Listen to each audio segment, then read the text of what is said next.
বিশ্বের সবচেয়ে শক্তিশালী দেশ, যার মুদ্রা নিয়ন্ত্রণ করে বিশ্ব অর্থনীতিকে, যার প্রযুক্তি ছুঁয়ে গেছে মহাকাশ, আজ সেই আমেরিকার সরকারই থেমে গেছে। অচল হয়ে গেছে প্রশাসন, বন্ধ সরকারি দপ্তর, আর লাখ লাখ কর্মী ছুটিতে।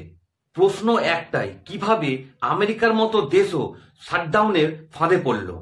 বিশ্বের সবচেয়ে শক্তিশালী দেশ কেন থমকে গেল, জানবো এই ভিডিওতে।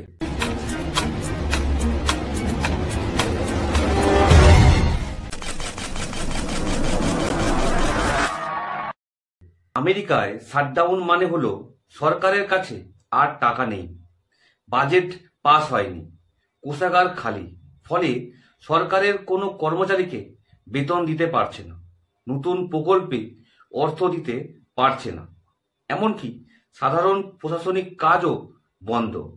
হ্যাঁ, ঠিকই শুনছেন, একটা দিনও যদি বাজেট পাস না হয় তাহলে আমেরিকার মতো দেশও সবকিছু বন্ধ হয়ে যায়।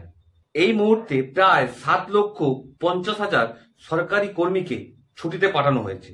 অফিসগুলোতে তালা, ওয়াশিংটনের ফেডারেল ভবনগুলো জনশূন্য। এই শাটডাউন 2025 সালে 1 অক্টোবর থেকে শুরু হয়েছে, কারণ রিপাবলিকান ও ডেমোক্রেটদের ভয়ানক মতবিরোধ। এই টাকার গল্প শুরু হয় ওয়াশিংটনের ভেতরে। প্রতি বছর মার্কিন কংগ্রেসকে 12টা বাজেট বিল পাস করতে হয়, যা দিয়ে ফেডারেল অফিস, সৈন্য, বিজ্ঞান গবেষণা, এমনকি জাতীয় পার্ক পর্যন্ত চলে। কিন্তু 2025 সালে কংগ্রেসের আর রিপাবলিকান ডেমোক্রেটদের নেতারা একে অপরের মুখ দেখতে রাজি নয়। এক পক্ষ বলছে আমাদের খরচা কমাতে হবে, অপর পক্ষ বলছে জনগণের কল্যাণমূলক প্রকল্প বন্ধ করা যাবে না। বাজেট বিল পাস করার সময় দুই দলই নিজেদের স্বার্থের রাজনীতি করছে। রিপাবলিকানরা বলছে আমাদের বাজেট মানো, না হলে বন্ধ করো সরকার। ডেমোক্রেটরা বলছে তোমাদের বাজেটে জনগণের স্বাস্থ্যসেবার টাকা কমানো হয়েছে। অবশেষে মধ্যরাত পেরিয়ে গেলেও আপোষ হয়নি। তখনই ভোট হয়। 60 ভোটের জায়গায় পক্ষে পড়ে মাত্র 55 ভোট, আর তখনই ফেডারেল সরকার অচল, ঘোষণা হয় শাটডাউন।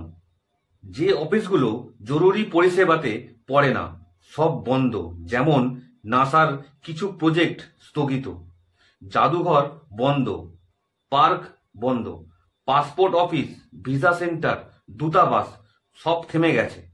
এমনকি আমেরিকার শিক্ষা দপ্তরে 90% কর্মীকেও ছুটি দেওয়া হয়েছে। হ্যাঁ, পুলিশ, হাসপাতাল, এয়ার ট্রাফিক কন্ট্রোলারের কাজ চালাচ্ছেন, কিন্তু তাদেরও বিনা বেতনে। এখন প্রতিদিন সরকারের ক্ষতি হচ্ছে প্রায় $800 মিলিয়ন। ছোট ব্যবসা, সরকারি কন্ট্রাক্ট পর্যন্ত সব ক্ষতিগ্রস্ত হচ্ছে। আমেরিকান ট্রাভেল অ্যাসোসিয়েশন বলছে প্রতি সপ্তাহে শুধু ট্যুরিজম সেক্টরে ক্ষতি হচ্ছে $1 বিলিয়ন। ওয়াল স্ট্রিটেও স্টক মার্কেটের ডাউ জোন্স হুড়মুড় করে পড়ে গেছে। বিনিয়োগকারীদের ভয় হচ্ছে যদি শাটডাউন দীর্ঘস্থায়ী হয় তাহলে বিশ্ব অর্থনীতিতেও পড়বে ভয়ঙ্কর ধাক্কা। এবার আসি মূল চরিত্রে। ডোনাল্ড ট্রাম্প সরাসরি ডেমোক্রেটদের দোষ দিচ্ছেন। তার দাবি আমেরিকা নিজেদের সীমান্তে টাকা খরচ করুক, অন্যদের নয়। তিনি রিপাবলিকান পার্টির র্যাডিক্যাল অংশকে উৎসাহ দিচ্ছেন, বলছেন ওরা অবৈধ অভিবাসীদের জন্য টাকা চায়, কিন্তু আমেরিকানদের স্বার্থ নয়। অন্যদিকে ডেমোক্রেটরা বলছে ট্রাম্প স্বাস্থ্যসেবা বন্ধ করে আমেরিকান জনগণকে বোকা বানাচ্ছেন। এই রাজনৈতিক ঠেলাঠেলিতেই এখন দেশ অচল। কংগ্রেসের ভেতরে ঝড় চলছে, আর বাইরে হাজারো কর্মী বেতনহীন হয়ে ঘরে বসে আছে। এটাই প্রথম নয়, আমেরিকার ইতিহাসে বহুবার শাটডাউন হয়েছে।